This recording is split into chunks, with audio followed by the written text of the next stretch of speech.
जय श्री राम। राधा राधा सभी को। मैं हूं विक्रम और आप देख रहे हैं आर भारत स्टडी। आपका आर भारत स्टडी में स्वागत है।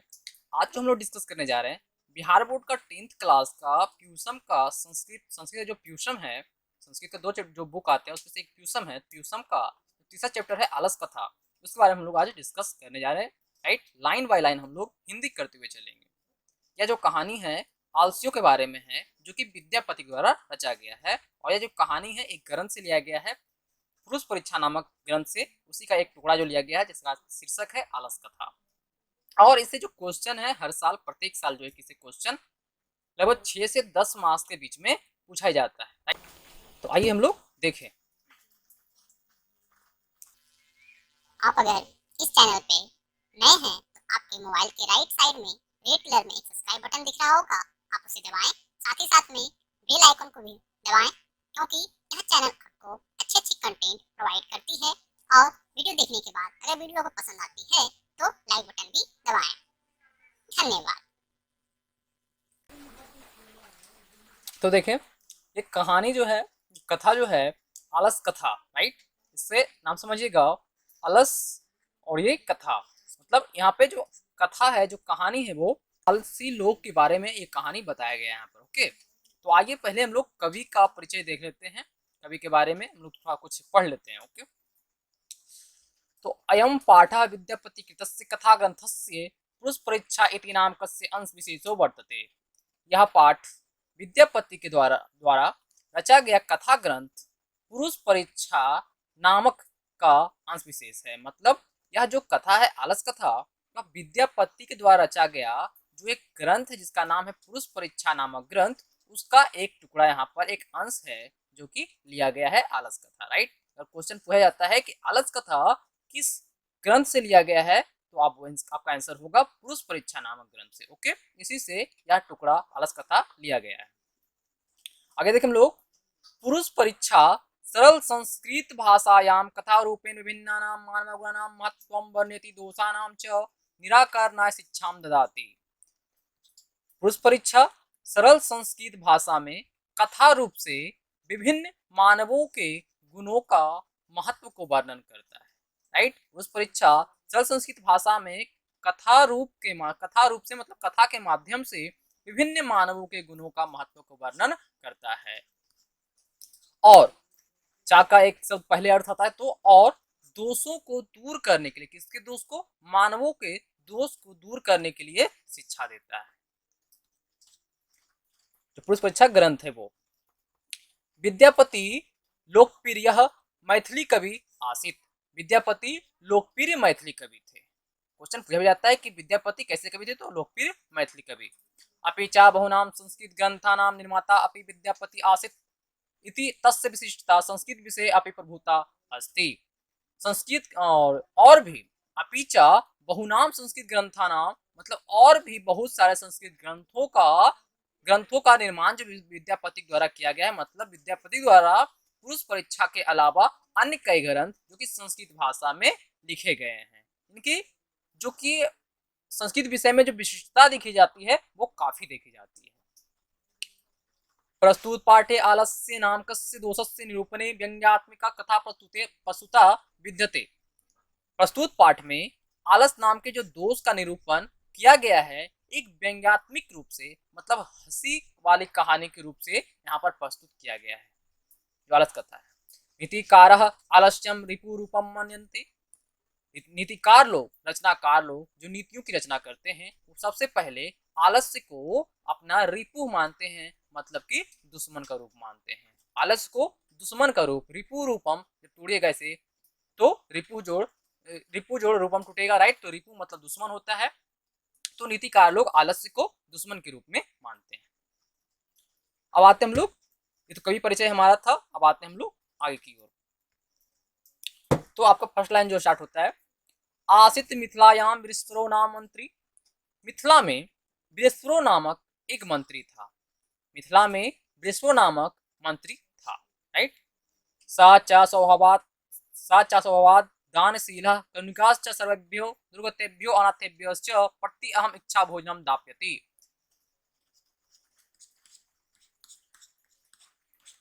तो जो बृहस्पति मंत्री था वह स्वभावाद, यहाँ समझिएगा, वह स्वभाव से दानशील, कारुणिक मतलब दयावान, मतलब कहने का मतलब है जो बृहस्पति थे वो कारुणिक थे, दयावान थे और दानशील थे। और सर्वेभ्यो दुर्गतेभ्यो अनाथेभ्यश्च प्रतिहम इच्छा भोजनम दाप्यति, वह सभी को, सभी लाचारों, राइट, दुर्गतेभ्यो मतलब लाचार, अनाथेभ्य मतलब अनाथों को, गरीबों को, लाचारों को, अनाथों को क्या करते थे, प्रति हम इच्छा भोजनम, प्रत्येक की इच्छा अनुसार उन्हें भोजन दिया जाता था। किनको, तो जो दयावान, जो गरीब थे, लाचार थे, अनाथ थे, उनको जो है कि प्रत्येक इच्छानुसार उनको भोजन दिया जाता था। आगे देखिएगा, तन मध्य अलसेभ्यो अपि अन्य वस्त्रे दाप्यति, उनके बीच में मतलब जो गरीबों, अनाथों, लाचारों के बीच में जो भोजन दान किया जाता था, साथ ही साथ में आलसियों को भी, आलसेभ्यों को भी वस्त्र और साथ में अन्न का दान किया जाता था, मतलब भोजन का दान करते थे। उसी बीच में मतलब गरीब भी थे वहां कुछ, और लाचार, अनाथ ये सब भी थे, उसी बीच में आलसियों को भी भोजन और वस्त्रों का दान कर दिया करते थे। यतः क्योंकि, क्योंकि निर्गतिनाम च सर्वेषाम अलसः प्रथमो मतः किंचिन क्षमतो कर्तुम जक्षान अपि वहिना। समझिएगा, निर्गतिनाम च सर्वेषाम अलसः प्रथमो मतः, तो यहाँ समझिएगा कि सभी आलसियों का प्रथम मत होता है कुछ नहीं करना, राइट। मतलब अगर बोला जाए कि कैसे लोग कौन से होते हैं जो कुछ नहीं करना चाहते हैं, तो सभी का जो प्रथम मत आएगा वो कौन सा होता है, आलसी लोग। आलसी लोग ही जो होते हैं वो कुछ भी करना नहीं चाहते। किंचन क्षमते कर तुम जठरानापि वहिना, वह अपने पेट के, जठरान मतलब पेट, और वहिना मतलब अग्नि, अपने पेट के अग्नि को भी बुझाने के लिए, पेट के भूख को बुझाने के लिए भी वो लोग कुछ नहीं करते हैं। आलस लोग कुछ नहीं करते हैं, पेट की आग को बुझाने तक भी, पेट की भूख को भी बुझाने तक भी वे लोग कुछ नहीं करते हैं। ऐसे आलसियों लोग होते हैं, राइट। तो इसीलिए उन लोगों के बीच में, गरीबों, अनाथों, लाचारों के बीच में जो आलसी लोग हैं उन्हें भी भोजन का दान किया करते थे। ततो अलस पुरुषाणाम तत्र इश्लाहम तुत्वा वह वस्तुंद परिमिर्जास तत्र वर्तुली हुआ यतः। तो यहाँ समझिएगा, उन आलस पुरुषों के इष्ट लाभ को सुन करके बहुत सारे तोंदू लोग, राइट, बहुत सारे तोंदू लोग एकत्रित होने लगे, राइट, बहुत सारे तोंदू लोग एकत्रित होने लगे। जब देखे कि बहुत आलसियों को सुख, जो आलसियों को जो है कि इष्ट लाभ दिया जा रहा है, उनकी इच्छा अनुसार लाभ मिलता है, तो ऐसे सुन करके बहुत सारे पेटू लोग, तोंदू लोग क्या हो यहाँ पर एकत्रित होने लगे। क्योंकि स्थिति सौकर्य मूला ही सर्वेशा अपि सहन्ति सा जाति नाम सुखम दृष्टवा केना धवंती जंतवः। क्योंकि क्योंकि सुविधाजनक स्थिति ही सभी चाहते हैं, निश्चय ही सभी लोग सुविधाजनक स्थिति चाहते हैं, और अपनी जातियों का सुख को देखकर कौन सा प्राणी नहीं दौड़ पड़ता है, राइट। जब तोंदू लोग देखे कि वहां आलसियों का इष्ट लाभ जो है कि दिया जा रहा है, उनकी इच्छा से लाभ मिल रहा है, तो वो लोग भी अपनी जातियों को मतलब उसी में ढाल करके अपनी, कहने मतलब वो भी जो कुछ कर सकते थे, जो अपना गुजर बसेरा चला सकते थे, लेकिन वो भी अपने जो कि थे वो आलसी के रूप में, कृत्रिम आलस के रूप में ढाल करके वो भी पेटू के रूप में वहां एकत्रित हो गए, और वो लोग भी लाभ लेने लगे जो कि कुछ कर सकते थे, जो जिसे आलसी लोग, आलसी नहीं कहा जा सकता, वे लोग कुछ कर सकते थे, वैसे लोग भी एकत्रित वहां पे हो गए। आगे देखें हम लोग, पश्चात अलसानाम सुखम दृष्ट्वा धूर्तापि कृत्रिम आलस्यम दर्शयित्वा भोज्यम गृहन्ति, और इस प्रकार से उसके बाद जो आलस लोग थे उनके सुख को देखकर धूर्त लोग भी अपने आप को आलस के रूप में ढाल करके, कृत्रिम आलस, जो कि आलसी थे नहीं लेकिन अपने आप को आलसी बना दिए, और बना करके कृत्रिम आलस को दर्शा करके, दिखा करके भोजन को ग्रहण करने लगे, वहां पर भोजन ग्रहण करने लगे अपने आप को। तो उससे हम लोग धूर्त भी बोलेंगे। धूर्त जो थे वो क्या किए, आलस्य के रूप में ढालकर अपने आप को वहां भोजन ग्रहण करने लगे मुफ्त में। तदंतरम आलस्यालायां बहुद्रव्यम दृष्ट्वा तन्नियोगी पुरुषः प्रमिष्टम यच्छम बुद्धिया करुणया केवलम आलसेभ्यः स्वामी वस्तूनि दाप्यति कपटेन आलसा अपि गृहन्ति इत्यास्माकं प्रमादः।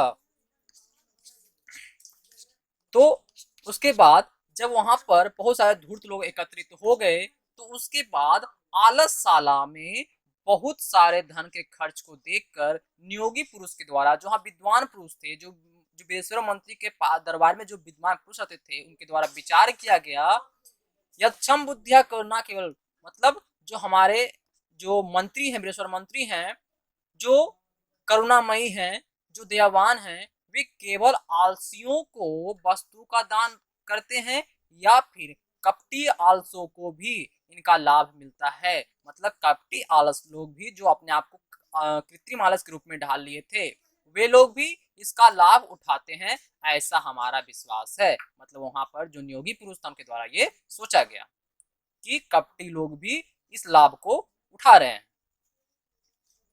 यदि भवती तद आलस पुरुषाणां परीक्षां कुर्मुः इति प्रामिष्य प्रसुप्तेषु आलसशालायां तन्नियोगी पुरुषः वहिनं दापयित्वा निरूपण्याशुः। और इस प्रकार से सोचे कि ऐसा विश्वास है कपटी लोग भी इस का लाभ उठा रहे हैं, तो ऐसा सोच करके तो वे फिर सोचते हैं कि यदि ऐसा होता है तो आलस पुरुषों का परीक्षा लिया जाए, उनका परीक्षण किया जाए। ऐसा सोच करके सोए हुए आलसशाला में नियोगी पुरुष के द्वारा आग लगा दिया गया। परीक्षण करने के उद्देश्य से उस आलसशाला में क्या कर दिया गया, आग लगा दिया गया। ततो गृहलग्न प्रवृद्ध अग्निम दृष्ट्वा धूर्ता सर्वे पलायितः। उसके बाद तब घर में लगे हुए फैले हुए आग को देखकर सभी धूर्त लोग पलायन कर गए, अर्थात भाग गए। जब घर में आग लगी, तो जब आलसशाला में आग लगा तो जितने भी धूर्त लोग थे अपने जान बचाने के डर से सभी लोग भाग गए। उसके बाद जो थोड़ा बहुत भी आलसी थे, मतलब जो थोड़ा सा डैमेज थे, मतलब जो कि कर सकते थे कठिनाई रूप से भले ही, लेकिन वो कर सकते थे, वो थोड़ा सा आलसी थे, वो भी भाग गए, वो भी पलायन कर गए। वहां पर जो आलसशाला में आग लगाने के बाद जो बहुत सारे लोग तो भाग गए, तो बचा कितने लोग, केवल 4 लोग। चत्वारः पुरुषा तत्रैव सुप्तः परस्परम आलापन्ति। वहां पर जो 4 पुरुष जो थे वहां पर सोए हुए परस्पर आपस में बात कर रहे थे, आपस में कुछ बात कर रहे थे। तो वही 4 पुरुष में क्या बात कर रहे थे, जब आग लगने के बाद में, तो एकेन वस्त्रावृतम मुखोनुक्तम अहो कथमयम कोलाहला। तो एक के द्वारा, उन जो 4 पुरुष सोए थे उनमें से एक के द्वारा मुख से वस्त्र को हटाते हैं, जो मुख से जो कवर किए होते हैं, मुख को जो कवर किए होते हैं, वस्त्र जो ढके होकर ढक कर सोए होते हैं, उसमें वस्त्र को हटाकर मुख से बोलते हैं अहो कथमयम कोलाहला, अरे कैसा हल्ला हो रहा है। द्वितीय नोक्तम तर्कते यदस्मिन् गृहे अग्निर्लग्नो अस्ति। दूसरा द्वारा बोला जाता है लगता है इस घर में आग लग गया है। लोग भाग गए और इन्हें दूसरा को लग रहा है कि अभी लग ही रहा है कि इस घर में आग लग गया है, इतने आलसी थे ये। तृतीय नोक्तम तीसरा व्यक्ति द्वारा बोला जाता, तीसरा जो वहां चारों पुरुष में जो तीसरा व्यक्ति था उन्हें वो बोलते हैं को अपी तथा धार्मिको ना अस्ति, कोई भी ऐसा धार्मिक व्यक्ति नहीं है। या इदानीम जल आद्रेवशो भी कटेव अस्मान प्राविर्नोति, कोई भी वैसा धार्मिक व्यक्ति नहीं है जो इस समय जल से गीला हुआ कोई कंबल चटाई को लाकर हमारे ऊपर ढके। कोई ऐसा धार्मिक व्यक्ति नहीं है क्या जो हमें बचा सके, कहने तात्पर्य जो हमें बचा सके, जो जल से भींगा हुआ कंबल चटाई वो हमारे ऊपर ढक सके, कोई ऐसा व्यक्ति नहीं है क्या। चतुर्थोनोक्तम अय बचालह कति वचनानि वक्तुम शक्नुथ। चौथा द्वारा बोला जाता है ए बचालह, अरे ज्यादा बोलने वालों, कति वचनानि वक्तुम शक्नुथ, कितना बोलते हो तुम लोग, तुस्निम कथम नातिष्ठत, तुम लोग चुप नहीं रह सकते क्या। तो इस प्रकार से वो लोग चारों के बीच में गपशप हो रहा था।